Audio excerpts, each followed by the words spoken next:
首先谢谢在座的各位，然后对中国独立电影，然后中国独立电影的作品，然后感兴趣，然后可能在座的一些观众对殷亮导演的作品不是很熟悉，所以我想可能我们的今天的讨论就从殷亮导演介绍自己的作品开始吧。能否简单介绍一下您之前拍过的短片还有长片，然后这几部作品之间的不同和相似点？谢谢这么一个自信的积极帮我介绍，然后把我说成电影制作人，说成导演，然后好像又是个独立或者地下的这样的一个身份哈。其实我也没觉得自己跟电影界或者说跟电影制作有太大关联，因为一直是一种自己的喜好吧，出于一种兴趣才拿着 DV 拍东西。然后这个大家看到屏幕上的是一个短片吧，这部短片我自己不是特别满意的，是去年还是前年拍的一部14分钟的短片吧。然后我自己拍过3部长片，然后新的一部还在做，然后短片有10多部吧，基本上都是在四川自贡那样一个地方拍摄。基本上大家看到的这个片子的状态跟我其他的片子不完全一样，更多的是这个片子的剧情性强一些，然后可能生动一些吧。实际上我很多片子对于普通观众来说可能相对懵一点，然后我自己做东西实际上到现在为止还只是一个自给自足的个体的状态。从开始拍第一部长片拿积蓄是3万块钱做一部，然后长的，然后再做到现在也不过就是这点经费吧。其实称不上算不上什么导演吧，就坐这里，在这么豪华的一个环境当中啊，然后享有一个导演名号吧，我觉得挺无奈也挺惭愧的。谢谢吉吉也很为难坐在这里来介绍我，就请吉吉继续来问问题。首先，我们是肯定你不管作品大小，不管作品长短，只要作品有质量，肯定是导演。这个殷亮导演不用谦虚。然后，那么我想问一下，你之前拍过13部长片，然后还有3部短片，13部短片，3部长片。然后，那你觉得这个拍短片对拍长片有什么帮助？然后这中间是否有个循序渐进的过程？然后你对在座的如果有电影学生的话有什么意见建议？我的短片经历还是跟普通的中国学短片的学生差不多，就是在学校里面老师会跟我说，你做短片的目的是为了长篇练习，那么在技术方面、制片方面和故事编织方面，那么我自己回过头来想，它有优点是在于就是帮助我去成熟吧，或者学习一个做长片的那样的一种方式，它是一个过程。但是我现在又很不满意当时的这种状态，比如说这个片是去年还是前年拍的，就是这个片的状态还是那种中国电影院校的短片状态，就是一个短长片吧，规模相对大一点，然后故事性特别强。其实我特别喜欢，现在特别喜欢去关注，或者说自己去拍一些短小的，然后注重于创意的，未必要特别完整的故事和人物，然后要讲究一些想象力的这样的一种短片。我觉得那种短片它更考验智慧，然后它更符合短片这样一个题材。然后我觉得短片它本身很多时候是分不出是记录还是剧情还是实验，它应该是一个独立的题材，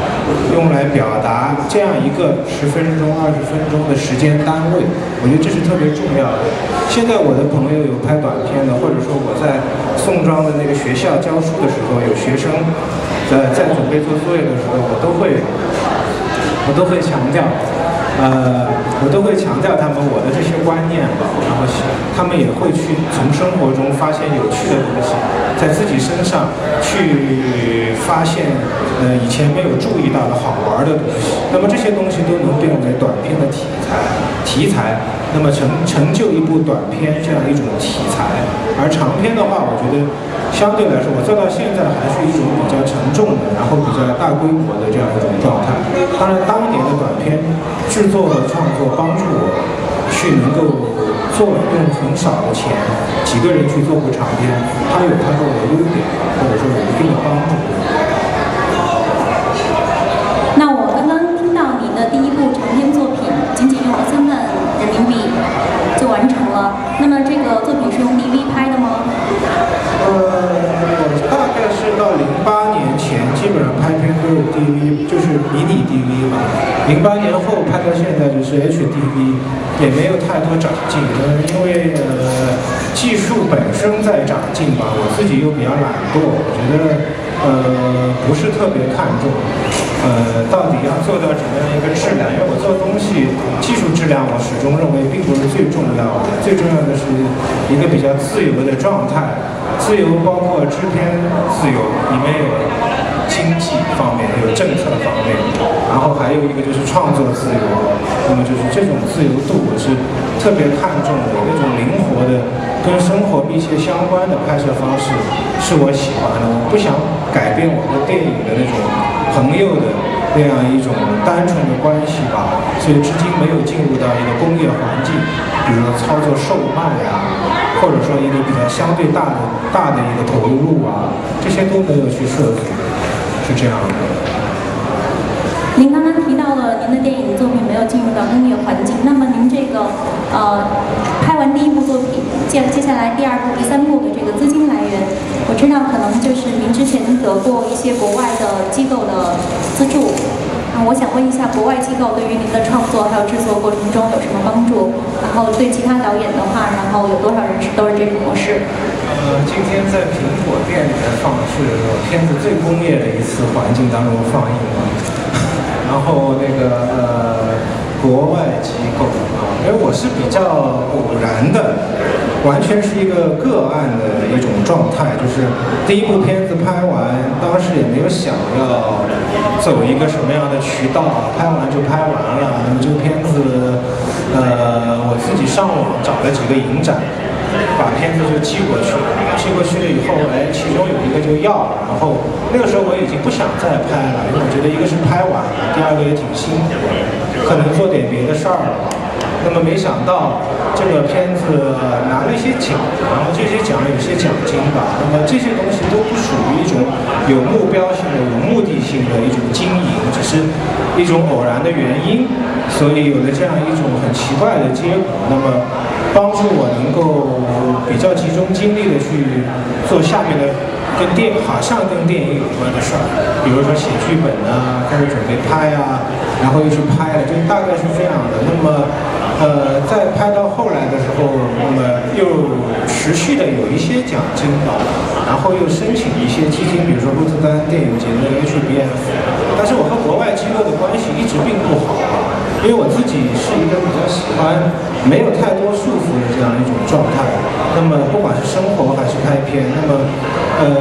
任何给你钱的人，就是不管是投资商，